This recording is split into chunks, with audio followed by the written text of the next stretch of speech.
All right. So today I will discuss about adjustment, 'di ba? As you notice, last meeting we discussed about journal entries, correct? What we did is journal entries followed by posting to the ledger, no? And then uh, we prepare trial balance, correct? The last also sorry, after the trial balance is the adjusting. So for now, what I will do is I will discuss the theoretical part of the adjustment. Okay? And then after that is on Saturday at 1 o'clock. By the way, our class ba is 1:30 or 1 o'clock? Melody? 1:30 or 1 o'clock? Alright, sige. So we will meet na on 1 o'clock next meeting. So wala na akong conflict. Okay, sige. So, yun nga. So next meeting, I will discuss entirely na which is journal entries followed by adjustment. Sorry, journal entries, ledger, then adjusting entries. Yan. So meaning yung tatlo before the trial balance. All right. Why we need to adjust the account in the first place? All right. So the question is, sorry, hindi ito. This is the, yan. The reason that we should recognize or we should adjust the particular account because of the time period assumption, okay? Or what you call periodicity. All right. So meaning we assumes that the economic life of the asset now can be divided into artificial being, given you have monthly, you have quarterly, and you have yearly. Why? If you bought supplies, diba? If you bought office supplies, of course, you will use that supplies, correct? You will use the ball pen, you will use the coupon band, no? For now, it is part of your asset, diba? The moment na you use or consume that particular asset, it will now become part of your expense, correct? That's the reason why we need adjustment. All right. What if you bought a building? No, as time goes by, it will physical wear and tear. No, the value of that property will decrease as time goes by because of the depreciation. Correct. So meaning your building, di ba, the worth of your building is 10 million, but after 5 or 10 years, the worth of that building is now 1 million. Why? Because of the adjustment. No? Yan. So later, we will discuss about the nature of it. Okay? So period of less than 1 year is called interim period. And you have also fiscal year. You have 12 month, but it will start not on January. Kasi January to December, it is called calendar year. All right. All right. The reason why also we have or we need to record adjustment because of the business income. All right. So the main objective of this is to ascertain the results of income whether the business earned a profit or suffered loss. Diba? So meaning, if there's no recording of profit, there's no adjustment for it. Correct? Oh, for example, you build one particular business. What is the entry? You debit AR and you credit sales, correct? Without the adjustment of it, there's no income. All right. So the measurement of business income and the preparation of the FS are generally affected by the accounting method used by the business. So that's the reason why it is greatly affected by this. All right.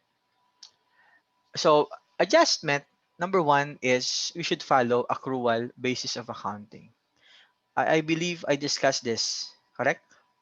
That was, I think, two or last month. Now, accrual basis of accounting wherein you record business income when it is earned. Correct, PJ? Diba? You only record uh, income under accrual when it is earned, regardless when you have collections from your customers. What do you mean, sir, of earned? Meaning, if you have actual delivery of goods, just like Lazada or Shopee, diba 12-12? Yun. Meaning, Lazada and Shopee will recognize business income or income the moment they deliver the goods to the customer. Correct?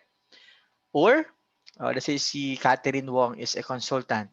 No? The moment na she advised or she had or she consult or make services, that's the moment Catherine Wong will recognize revenue, regardless when the customer will pay you. Okay? That's the accrual basis of accounting. That's the reason why under GAAP, no, we will not follow cash basis of accounting. We only record revenue when we receive cash. No. You only record revenue ba or expenses when you pay for it? No. We will follow accrual basis of accounting. Wait, sip tayo ng coffee ah.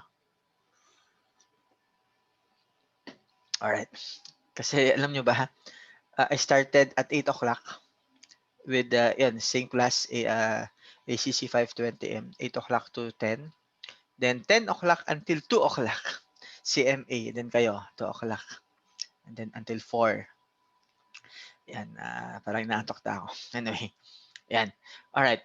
Accrual basis of accounting, it adheres to the revenue recognition principle and the matching principle. Again, so to summarize everything, di ba? Revenue are recorded when earned, not only when cash is received. Or by the way, how about expenses? You record expenses when it is used or consumed, regardless when it is or cash is paid.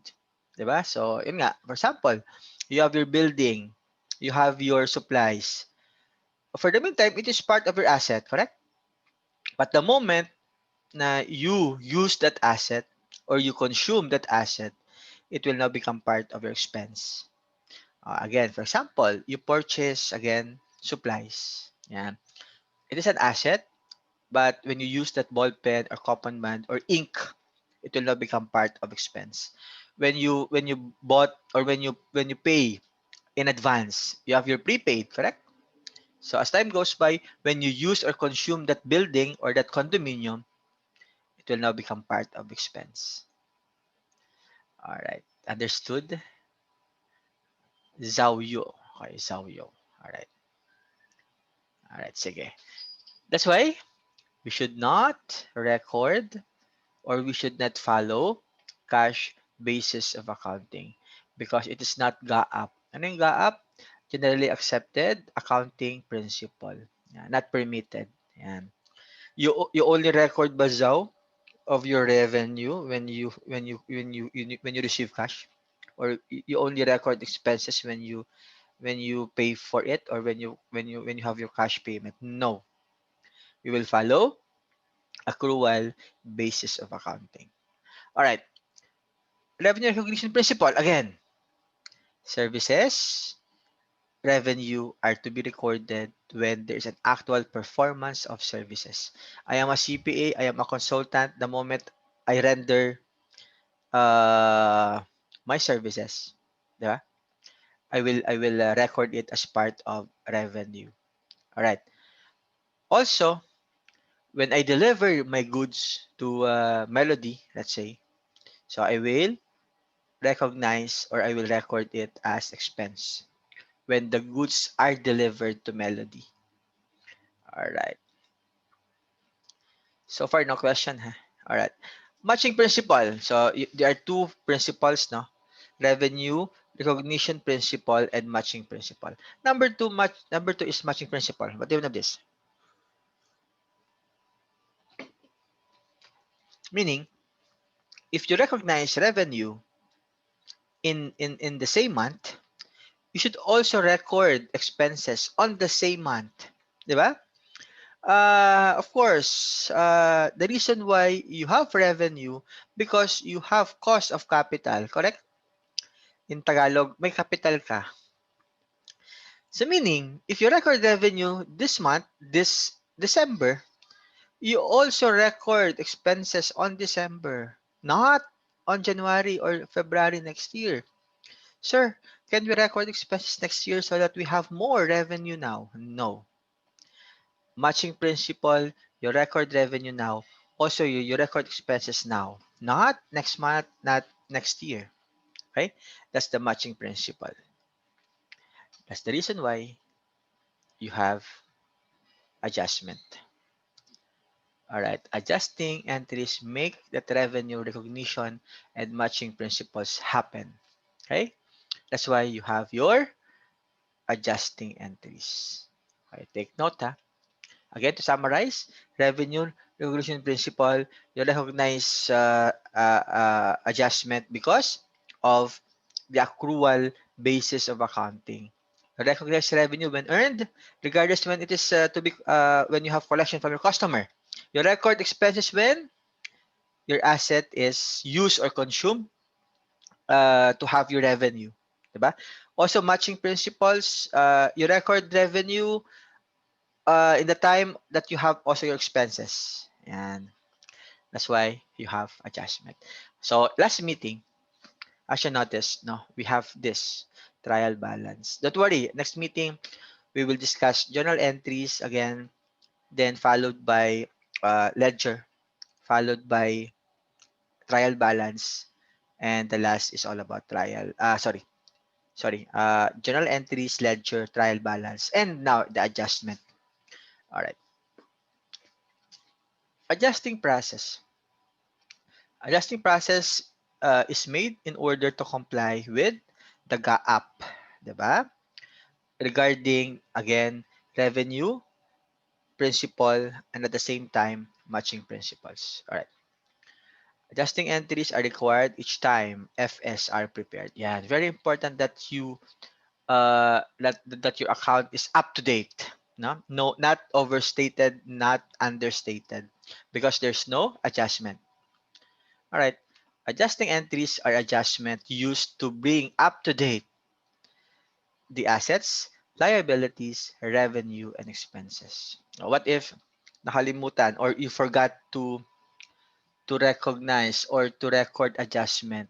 For example, the revenue, meaning revenue is understated and the asset is also understated. Yan. So meaning adjusting entries make it happen that you will or you will update the balance of asset, liabilities, and revenue or expenses.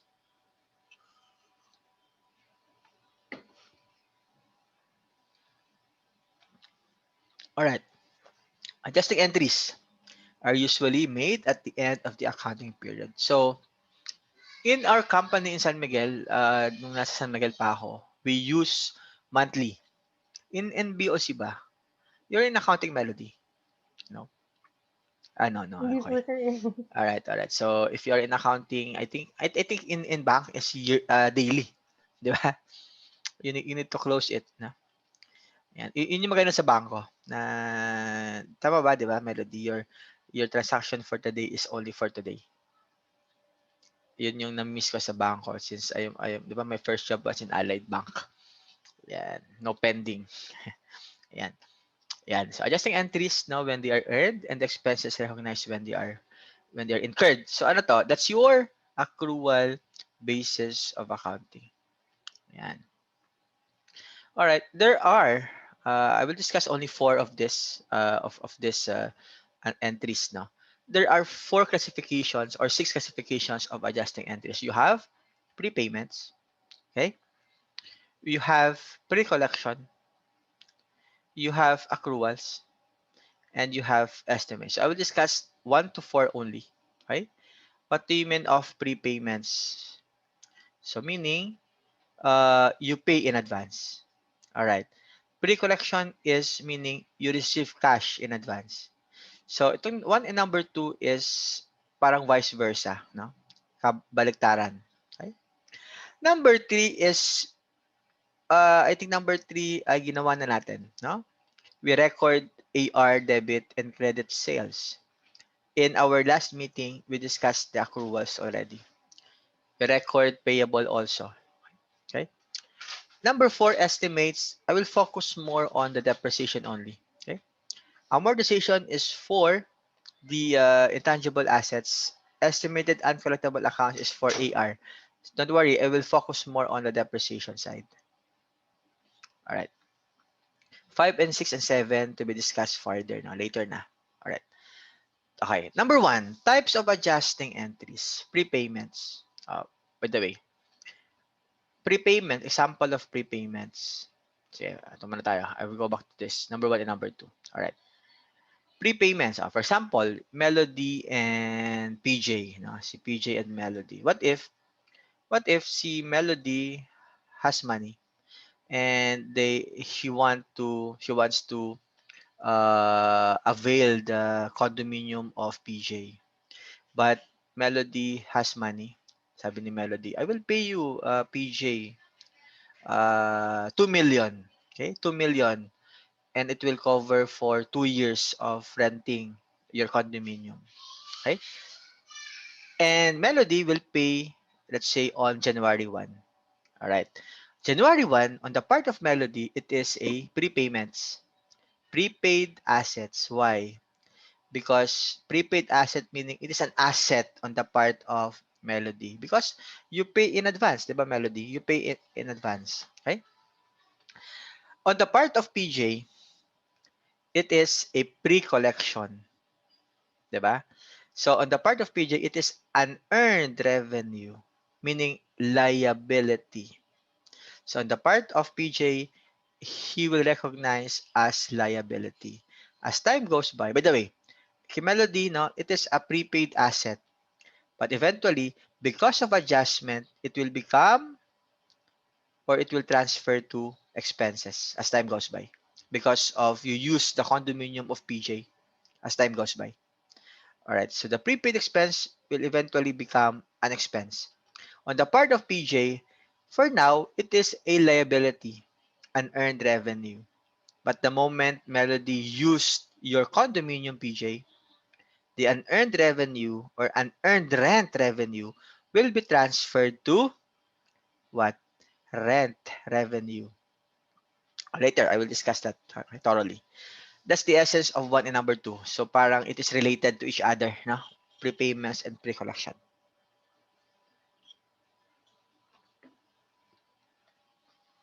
All right. Number 1, prepayments. Again, prepayments is advance payment of business expenses or supplies. So prepaid assets or prepaid rent, prepaid insurance, prepaid supplies. So you pay in advance. But supplies is usually supplies na. Okay? Pero malamang prepaid yung supplies, di ba? As you notice, as time goes by, it will become part of the expense. Alright. So prepaid and unearned. So again, prepaid and unearned. Prepaid is you pay in advance, while unearned naman is you receive cash in advance. Alright? Prepaid eventually will become part of the expense. Okay? While unearned revenue, as time goes by, will become part of rent revenue or revenue. Alright. Alright? Prepayments are either prepaid, as you notice, parang sure, I realize paulit-ulit lang. Yes, it is the reason why kasi this is a template of I used in the college level. The reason why because so that for them they will recognize or they will know the essence of the adjustment because for me during my college years it is very difficult talaga in the accounting cycle is the adjusting. That's why for me gusto ko ulit-ulit no expense incurred, revenue earned. Again, ano to? That's your accrual basis of accounting. Alright. So, prepaid expenses, again, paid in advance and recorded as part of the asset on the part of Melody. Okay? So, you have an asset expense, correct? Because, again, you record it as an asset for the meantime and eventually will become part of the expense. Ito yung ibig sabihin nun. Alright. By the way, if you have question, just message in the chat box or you can ask no in the class. Okay?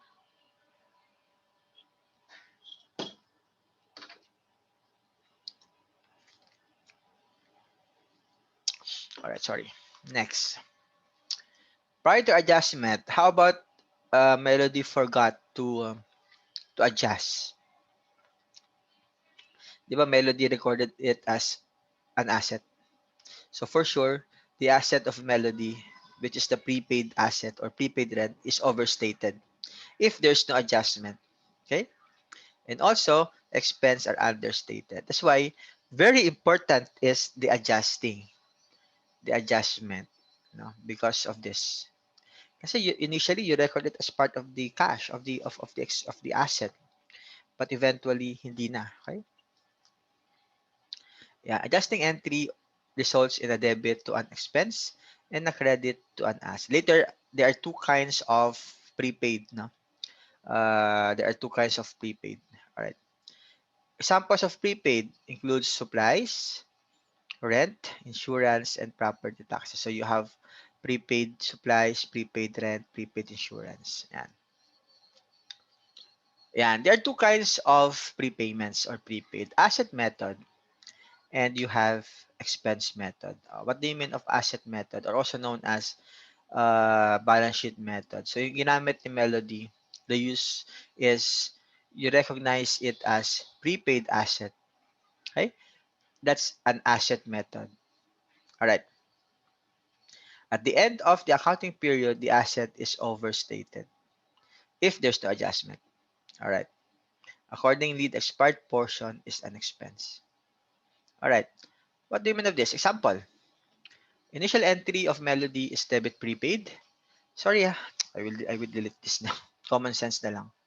Why is it that accounts payable here? Should be cash. Di ba? Because you have advance payment tapos payable. Sorry. All right.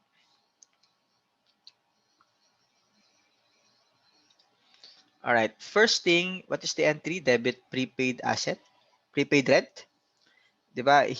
Melody paid 2 million to Ryan. To Ryan ba yun? To PJ. Yan. And you have cash. All right? Next, at the end of the year, 12/31, Melody should adjust the account, which is debit expense and credit prepaid asset account. So, ito yung very essence of the adjustment. Kailangan you have this adjusting entry. All right. How about expense method? Don't worry, I will give you example for this. Expense method is, you remember pa last meeting or last meeting as in your assignment, di ba? You recognize prepayments as an expense. Nalala pa yung, I think, ano yun, advertising yun, no? Yan. So, pwede mo naman gamitin as an asset or you can use it as an expense. Alright, what if, sir, I use expense? Yes, you can use that, okay? But, if there's no adjustment, the expense will be overstated. Why? Because you charge it as expense. Alright, accordingly, such expense that has not yet expired should be recorded as an asset. So later, okay? So as you notice here, what is the entry? Not anymore. Ito naman. Sorry Ako ay inaantok na nung ginagawa ko to.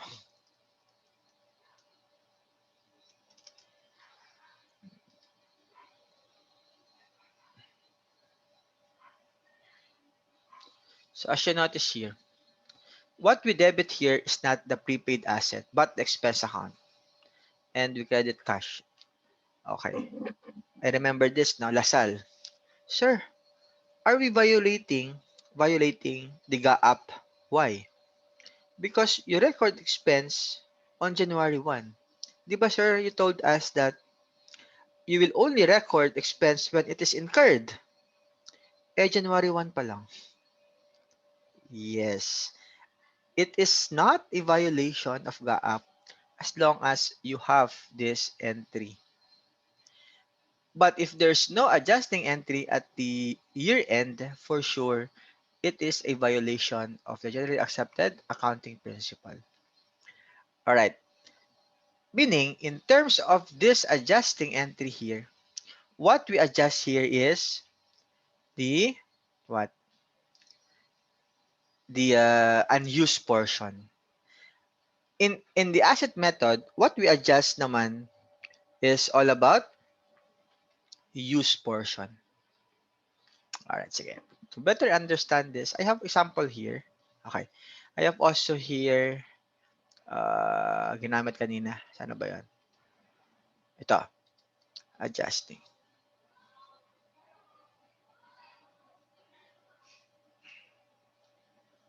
Ito yung kanina. Pero sige, para malinaw, I will also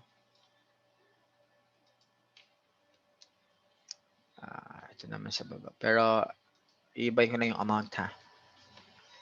What happened?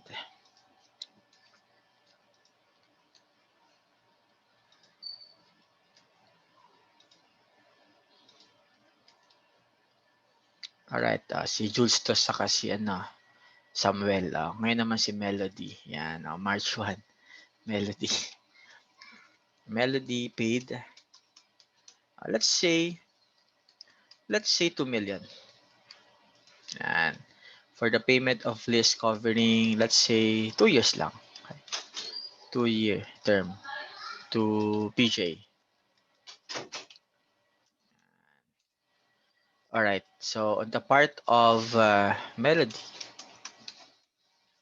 also Melody here.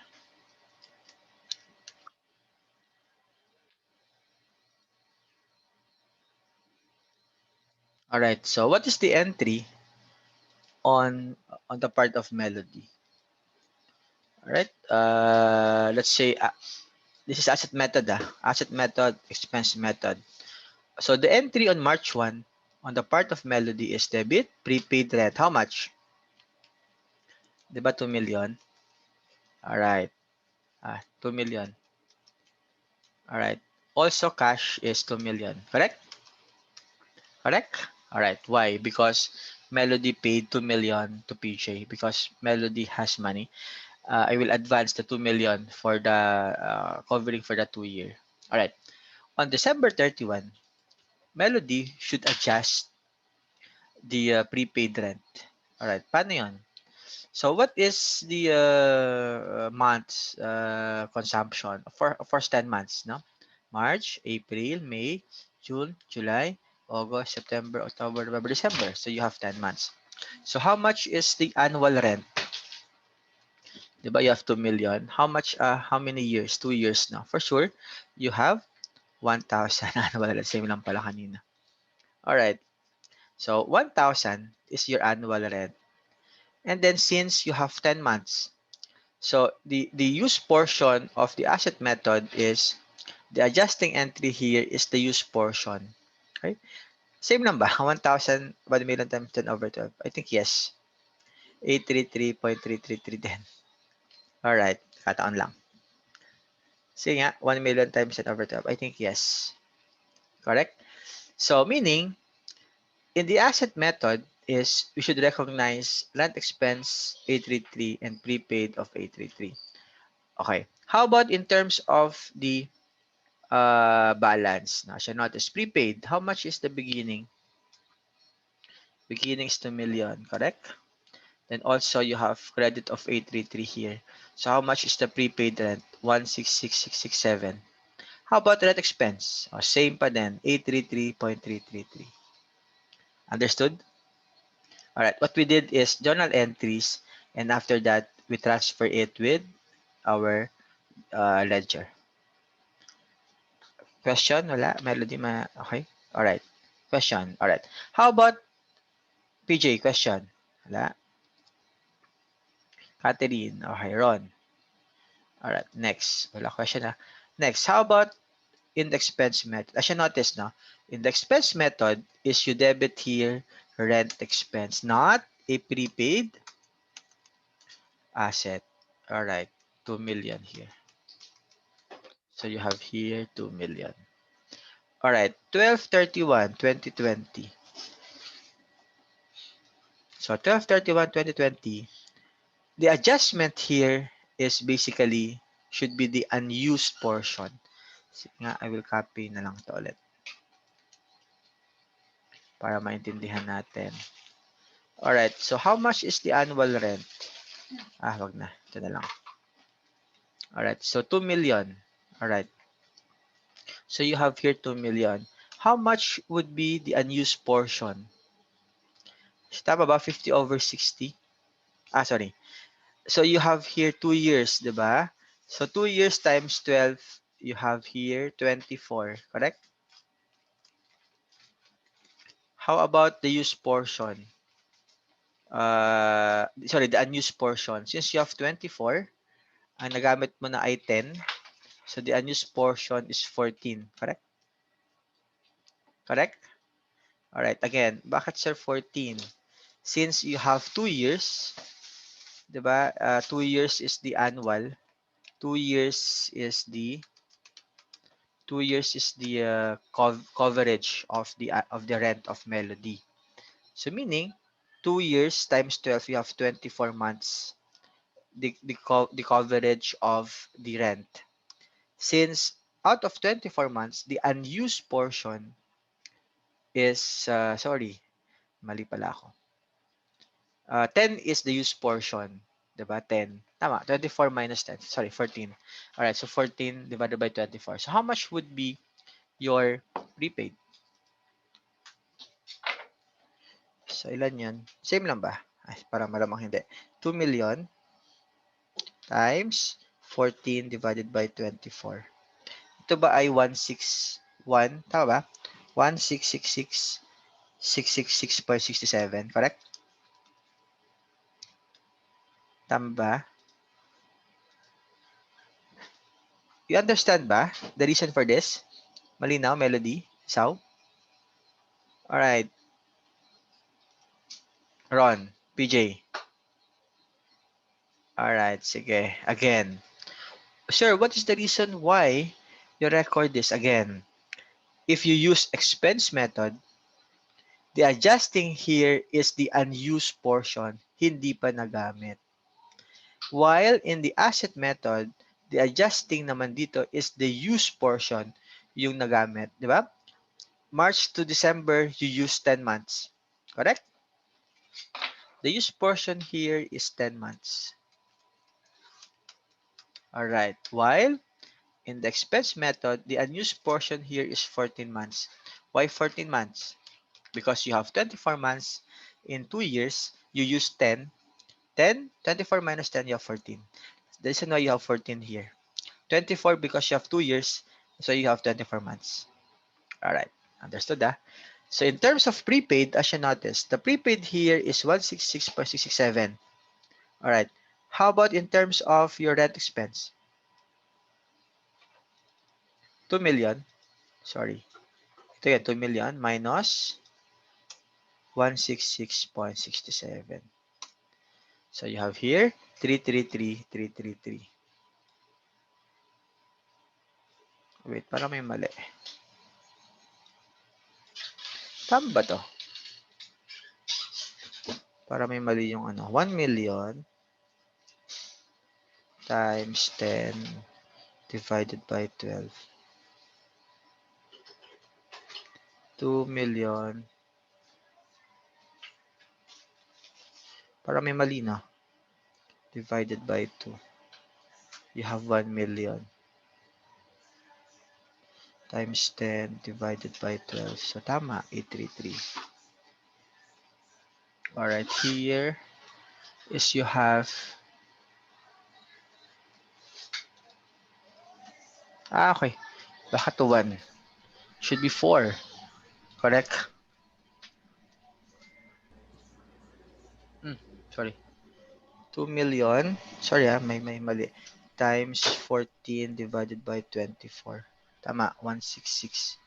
1166. Bakit 4 to? You have 11667. It should be 16667. Alright. Something wrong in terms of the rent expense.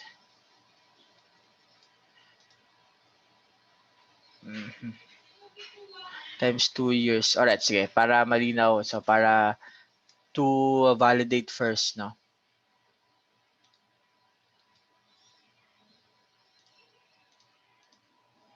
Alright. So, what is the use portion here? Diba 10 months? Diba? So, meaning, 2,000 or 2 million times 10 divided by 24. So, this is 833.333.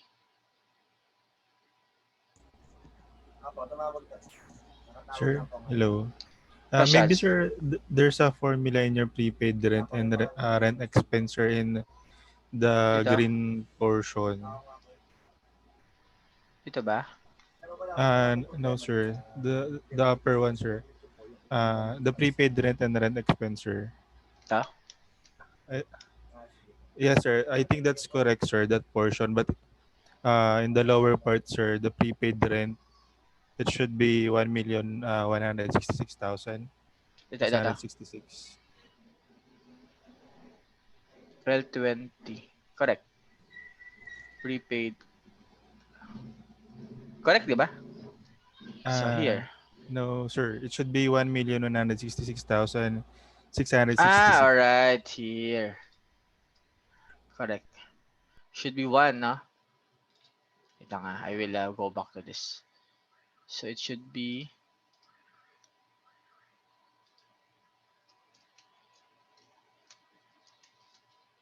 correct.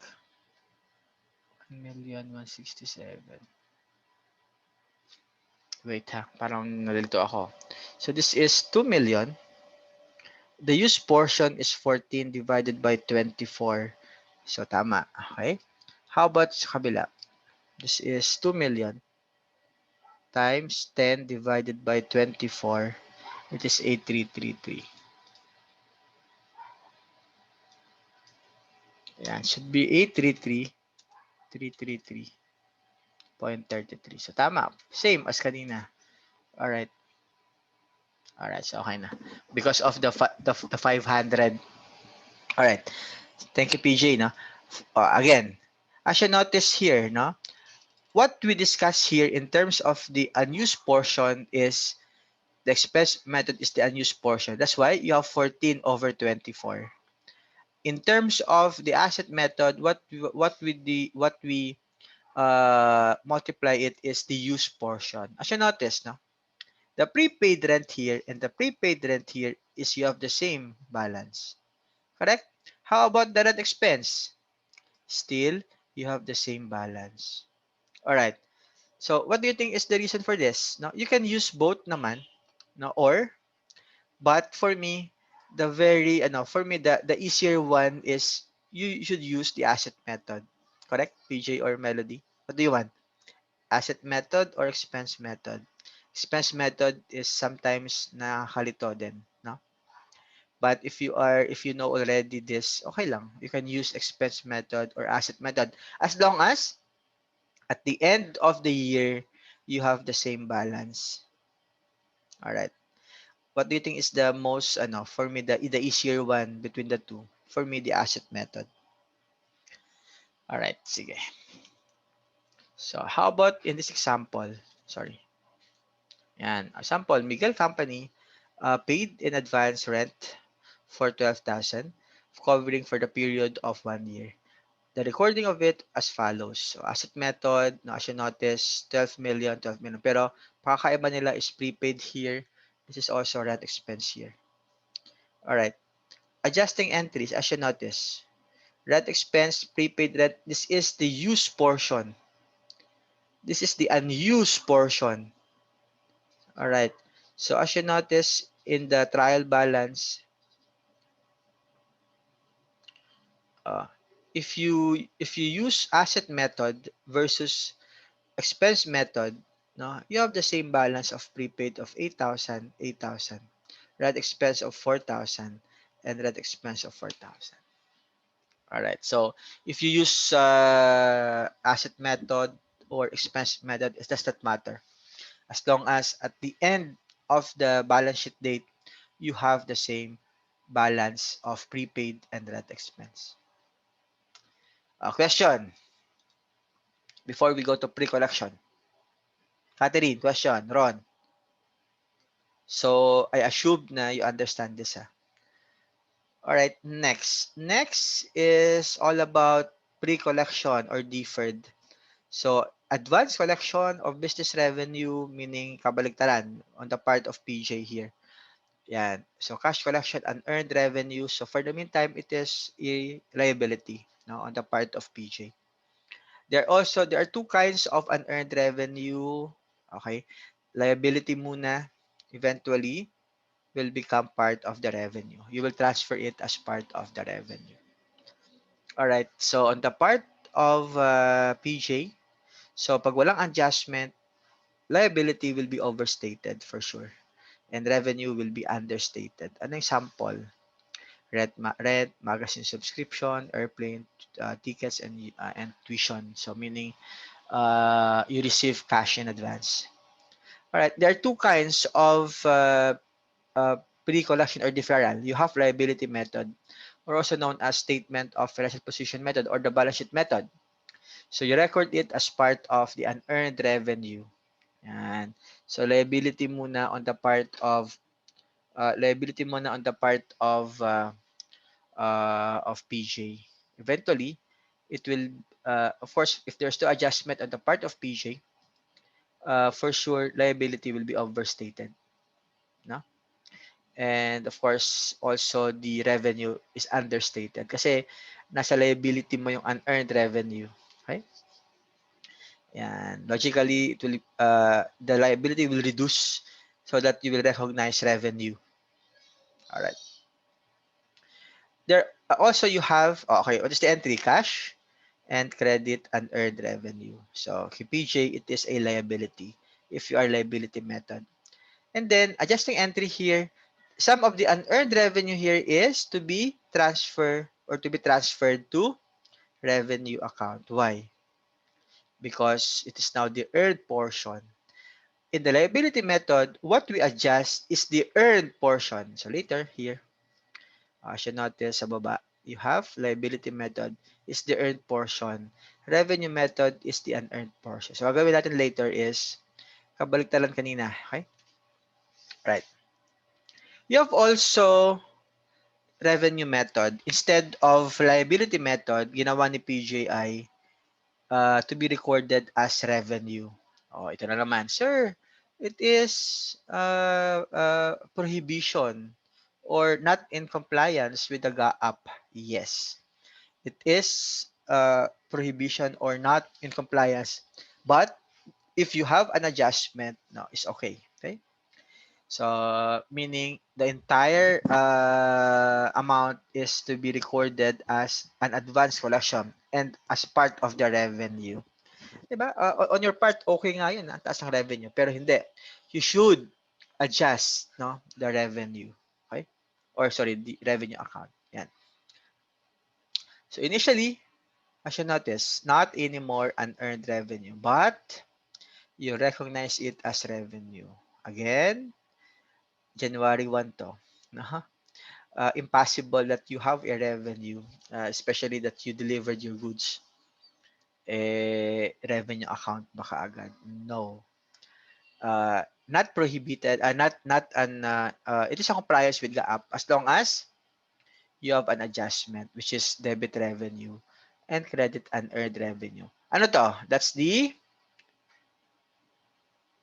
unearned portion of the pre-collection. Alright, sige nga, to better understand this, yan. Okay, so we will continue ha, kay PJ and Melody. Alright.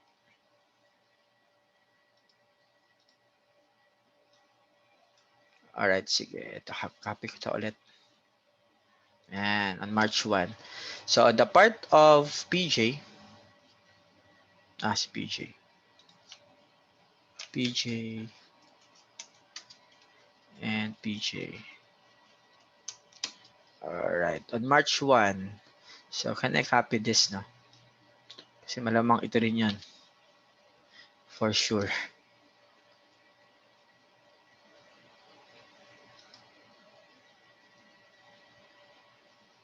Mm-hmm.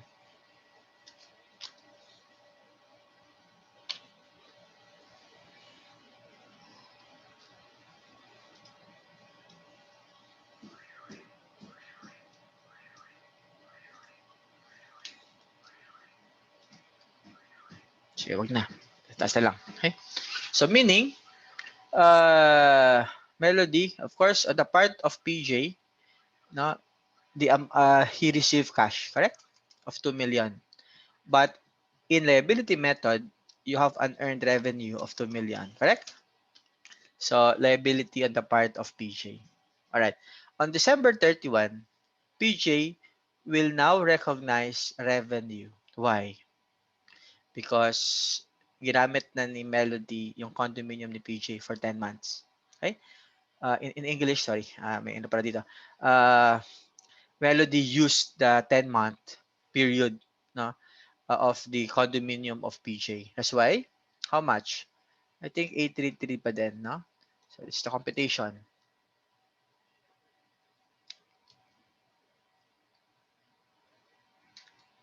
Ayan. Alright. So, meaning, the 10th month, which is March to December, so Melody used 10 month, okay, already. So, what is the entry here? An earned rent revenue of 833.333. This is the used portion. And rent revenue of 833.33. How much is the unearned revenue here? Of course, your beginning is 2 million minus 833.333. You have 11667. How about rent revenue? Diba ito lang? You have 833.333. Alright. How about if PJ wants to record it as revenue method? It's okay, no? So instead of liability, PJ recorded it as rent revenue. So this is 2 million.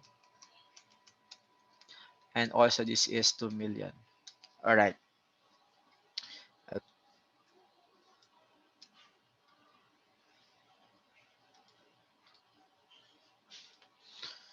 Alright, on December 31, since 10th month na ang ginamit used by Melody, so the rent revenue should also reflect the unused or the unearned portion. Why? Because in March 1, you recognize rent revenue as total revenue. Well, in fact, no. No? You recognize rent revenue uh, by the time we're in, you also recognize the unearned portion, meaning the liability by PJ to Melody. All right. So meaning this is 166.667. Saan na nangyari? Saan nangyari 'yon? 116.667.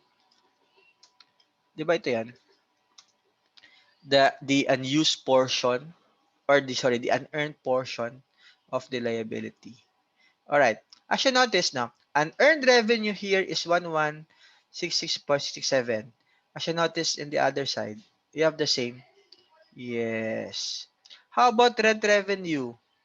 833.333. 8.333.3. Meaning, if you use liability method, if you use expense method, you have the same balance. Sir, what if magkaiba yung balance? Ayan. There's something wrong in your computation. Alright, so far, no question. Malinaw? Very clear? Alright, hopefully Melody, PJ, Sao, no question. Catherine, question. Sir, Question. aside po ng rent revenue dito sa right side po, Wait. 2 Melody. million po. 2 million po, sir. Ito. At sa blue portion, sir. Yung sa side po ng rent revenue. Side ng rent revenue. Ito? Apo, sa baba na po, sir. Yung Alright. yellow po. Row 63 po. Tapos Row 60. Ano yan? 64. Then, Row 64. column N. Color. Column N. Column N. Column N. Alright. Okay. Oo nga, no? Nagkataon lang na parehas. Thank you. Nagkataon lang na parehas. So, malamang for sure. Thank you, Melody. Alright, same lang. Hindi ko napansin kasi same yung 833.333. Alright, thank you, Melody. Alright, no question, ha? Alright, next. Go back to our PowerPoint. So, as you notice here, cash unearned portion. Ito naman, cash is you have rent. Alright. So, here, liability method, here is the income. Alright. So, adjusting entry is 15. This is the used portion, earned portion. This is also the unearned portion. Okay? As you notice here, no? When you use liability method and expense method, you have the same. Unearned 45, unearned 45. Okay. Also rent income you have 15 and you have also 15. So for you, ano mas easier method? Liability or revenue method? Melody. 'Di ba? Para mas madali ang liability. Or ano, okay. Naalala ko kanina umaga. Ano mas madali? Liability or revenue? Sabi niya, Sir, parehas po hindi madali. Alright. Hindi. Dapat you should choose, no? You should choose one method. But for me, liability is mas madali. 'Di ba? Versus the asset, also the asset method. Okay? Anyway, natawa lang ako eh. Kala ko pipili sila ng ano. Anyway, alright. To summarize everything, no, prepaid, you have asset and to adjust it in the expense. Unearned naman is liability and revenue. As you notice, di ba parang gusto nila yung asset method and liability method.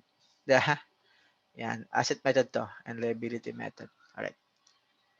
Alright, question about deferral, about prepayments. Before we go to accrual. Accrual, napakadali, no? Kasi we discussed this already, no? What's the entry for this? Again, go back to accrued revenue. You recognize revenue when it is earned, regardless when you have collection from your customers. Meaning, debit AR or account receivable, credit, revenue. That's the accrued revenue. All right. How about accrued expense? You record expenses when there's an incurrence of expense, regardless when you have or when you pay or recorded of payment. Diba? Ayan. So, ano yung mga sample ng accrued expenses? 'Di ba? Debit salaries expense, credit salaries payable, 'di ba? Debit uh, interest payable, credit debit interest expense, credit interest payable. Yan. As long as there's no cash involved and you recognize expense, it is an accrued revenue or accrued expenses. Okay, wag na to. Ito ay alam niyo na. Sabi ko, naalala ko during our time. Hopefully, the adjustment is all about accrual only. Diba? Napakadali. Accrual accounting. Alright. I will not focus on this, no, kasi this is already discussed. Example pala, accrued revenue, account receivable, debit AR, credit sales, debit rent receivable, credit rent revenue, debit interest receivable, credit interest revenue. Ganun lang, okay? So you have an asset and revenue relationship. Alright. Next, accrued expense. So, sorry. Expenses incurred but not yet paid. Yan. So you have liability and expense account. So you debit pay expense and credit liability. So meaning liability for the meantime then expense. Okay? So what is the example? Ito nga, debit let's say debit debit expense, credit accounts payable. Debit rent expense, credit rent payable. Debit salaries expense, credit salaries payable. Debit interest expense, credit interest payable. So ganun. As long as there's no cash involved, you have the accrued expenses. Alright, so walang kamatayang PRT. Interest is equals to principal, rate, and time. So let's say you have 25. So you debit, interest expense, $25, and credit interest payable of $25. Yan. Alright, so adjusting, you have accrued revenue here, and you have also accrued expenses here. Yan. Alright, so debit asset, credit revenue. Debit expense, credit liability. So, ganun lagi, no? An accrued revenue and accrued expenses. Don't worry, I will give you naman example next meeting for this. But I will give also assignment to answer later. Okay? Alright, accrual. Naulit lang. Ito, what is the entry for this? So, debit, accrued receivable or AR and credit payable. Oh, sorry, revenue. Okay? Accrued expense, debit, expense account, credit, accrued liability, okay, or payable. Diba, ulit-ulit lang siya. Alright. Next, so we are done with prepayments. Next is deferral or pre-collection. Number 3 is, what do you call that? Number 3 is accrual. And the last is all about estimates. Okay, estimates. I will just choose one, which is depreciation. Okay, so depreciation is allocation of costs or capital assets to expense over their useful life, no, with systematic and rational allocation. Take note of this. All the property, plant, and equipment are subject for depreciation except land. Okay, your property, your plant, your equipment, basta except land are to be depreciated. Why?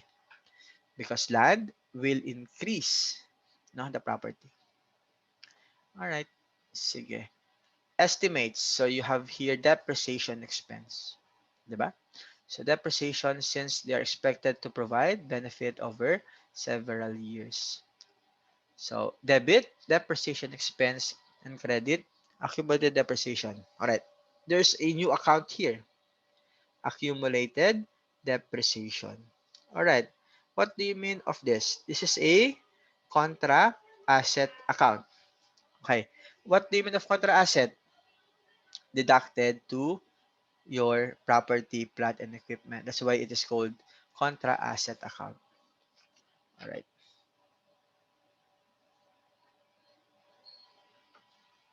Next. What are the methods of depreciation? Straight line. Sum of the use digit. Double declining, declining. Don't worry. We will only use straight line method. Pinaka-easiest way of methods among of sum of the use digit, declining, and double declining. What is the formula to compute for straight line method? Acquisition cost minus salvage value divided by useful life of the assets. Okay? There's no problem about acquisition cost. That's the invoice price and any other incidental cost. There's no problem about useful life. Sinabi ni engineer, the building will last for 10 years. That's the estimated useful life. But the question is, what do you mean of salvage value or scrap value or residual value? Anyone? What do you mean of salvage value?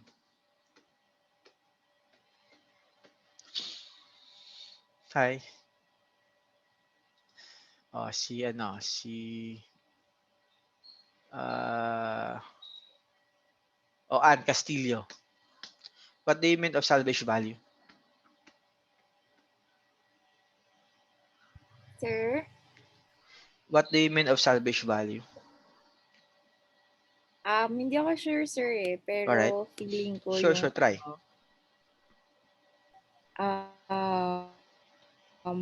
yung depreciation cost niya. Depreciation cost. All right. Sige, pwede rin. Pero any other? Pitches. Pitches. Si Ron. You unmute. Hi, Ron. Wala. Pitches. Na lang. Pwede sir, search. All right. Sinerch Sure. ko, sir. Sige. No worries. It is an asset based on what the company expects to receive in exchange for Very selling a good. portion.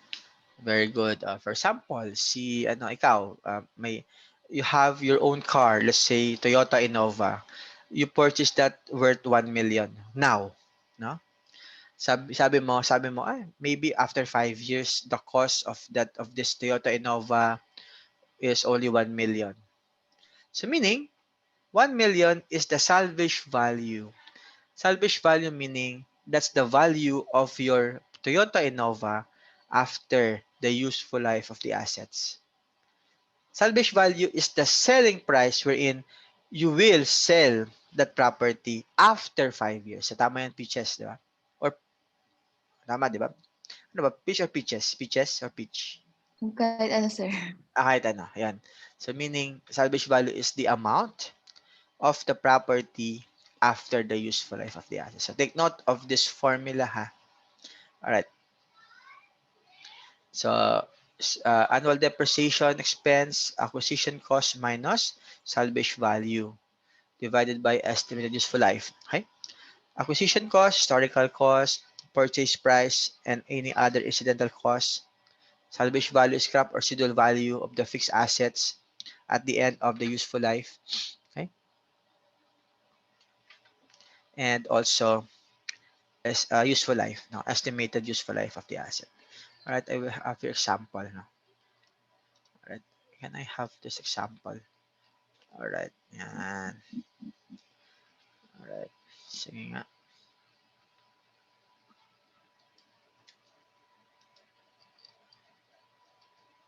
Ito na pala.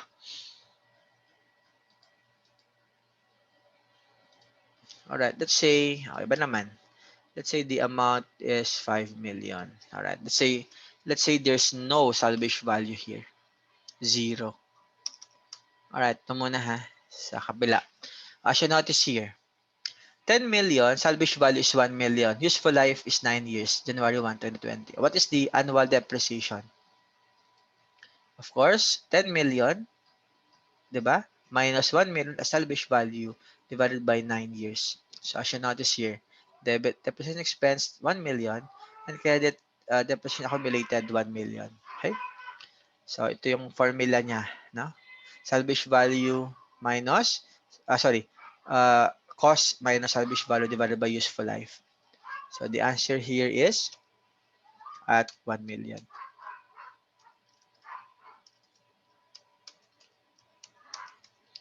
Yan, sorry.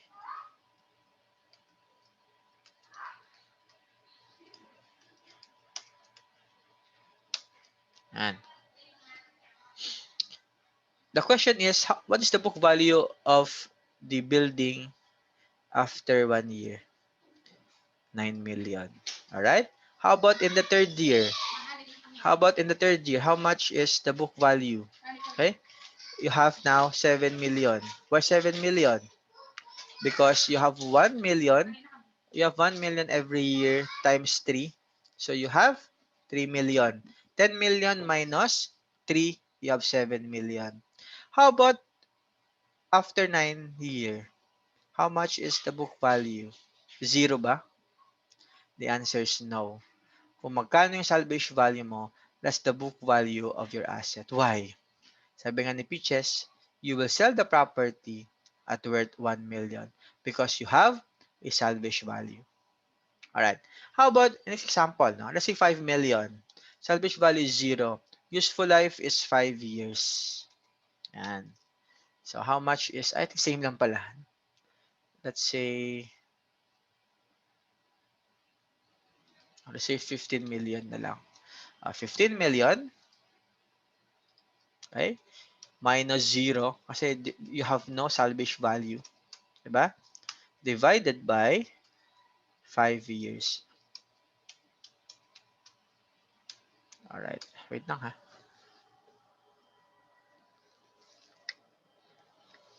Alright. Divided by 5 years. So how much is the first year? 15 divided by 5. You have 3 million. Correct? 3 million. And you have also here 3 million. Yan. Alright. The question is, how much is the book value of the of first year? Bakit up? Bakit yan? So, meaning, you have office equipment of 15 million. Okay? Accumulated depreciation, how much? You have 3 million. Alright. How much is the book value of it? Diba? 12 million. Alright.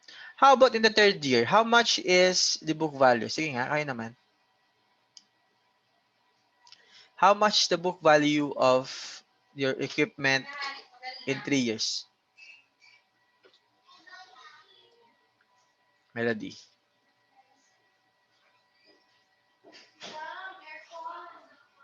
6 million, sir. How much? 6 million po, sir. 6 million. Okay, 15 minus 9. Very good. You have 6 million. Bakit 6 million? Of course, you have annual depreciation of 3 million times 3, you have 9. 15 minus 9, you have 6 million. How about on the ninth year? How about on the 50th year? How much is the book value of your asset? How much? For 0 already, diba? Because there's no salvage value. Yan. So meaning that's the essence of, meaning the equipment will become zero after 5 years. Why? Because the useful life is 5 years. Okay, you understand ba? Alright. So don't worry, I will discuss it further next meeting naman. Alright. Alright, so sige, next. So straight line. Amortization, wag na to. This is same as kanina. Kasi sa US, tinatawag to na amortization expense. Sa atin, tinatawag to na accumulated depreciation. Wag na to. Ito na lang. Net book value. What is the formula? Office equipment minus your accumulated depreciation. You have your net book value. It should be depreciation, ha? Not amortization. Alright. Amortization. Wag na to. I will not discuss this, the patent, no? To be discussed further. I think we are done pala. Alright. No oras na. 3:30. We started ba at 2 o'clock, no? Yes, so 1.5 hours din pala. Alright. Any question? So I will not discuss this, but I will give you na lang this PowerPoint. Alright. Questions so far? Sir, will you upload the, Yes. I will will you upload the this. recording? Naka-record ba tayo? Okay. Buti na naka-record. Kasi a while ago, no, I forgot to record. Naka-record naman, pero kalagitnaan. Alright, I forgot that. Yes, I will record it now. Oh, it's okay, mga later tonight.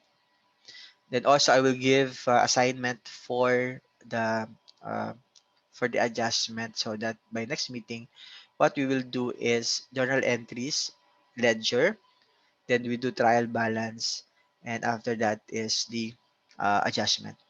And after that is we will do the entire worksheet, no? Para your Christmas break is to be able to also to study. Kasi pag ano natin, January, we will have your midterm. Okay? I will not give you naman midterm during the Christmas break. Not to worry. Questions so far, PJ? Catherine, question. Sir, for PJ. for the depreciated assets, sir, meaning, sir, it will, if it has no salvage value, so meaning, sir, it will be Zero. removed entirely in the book, sir. Yes. In San Miguel, we do not remove it, no. We just put it 1 peso. So meaning, if the value is 1 peso, it is fully depreciated. Yan. The reason is to monitor lang naman the assets. Okay, sir. Oh, Catherine Wong, question. For the very first time, you have no question, Catherine. You're very silent now. Alright, wala ata si question. None? Alright. So next meeting, don't worry. Next meeting, we will meet at 1 o'clock na. Okay? Kasi we are done with the CMA class. Ron, question. So if none, sige, I will not prolong your class now. No? So see you all again on Saturday, and be ready for the discussion again of the worksheet. Okay, so we will finish everything hopefully until December 19. No? So if none, thank you very much, and hopefully you learned in this class. No? Alright, sige, bye-bye. See you all. Thank you, Thank you, sir. sir. Alright, sige, bye-bye. Thank you, sir. Bye po. Bye-bye.